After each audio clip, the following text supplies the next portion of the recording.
Lives damaged, memories destroyed, and families left devastated. Tonight, how one bizarre incident left a path of destruction at this historic black cemetery. It is where generations of families have gone to remember their loved ones for decades. Well, now those Houstonians want to know who disturbed their ancestors' resting place in such a disrespectful way. Those grave sites were damaged at BARRETT Station Evergreen Cemetery just south of CROSBY. That's where our Robert Arnold spoke with those heartbroken families. Robert?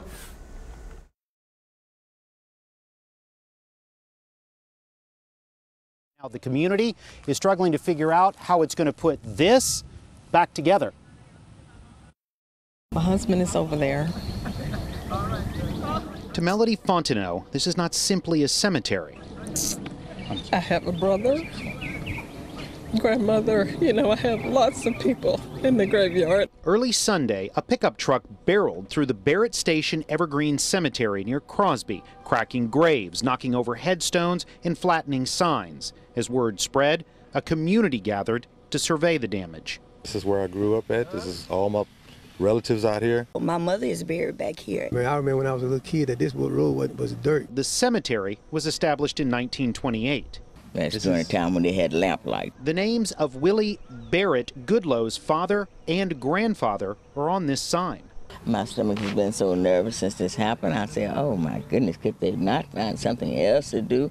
After plowing over the graves, the driver of the pickup also smashed through the fence of a neighboring property. A woman who lives there was equally shocked. Had you ever seen them had the truck before in the area? Or was it a guest or a friend or anybody? I never seen them. But why is only part of this community's concern. The other is repairing the damage. This cemetery, for decades, has been maintained through donations and volunteer work. We have very little funds that come in for this kind of thing, and now we have this happen. The newcomers are coming in, it's just a bunch of concrete stones sticking up out of the ground, but to us it's history.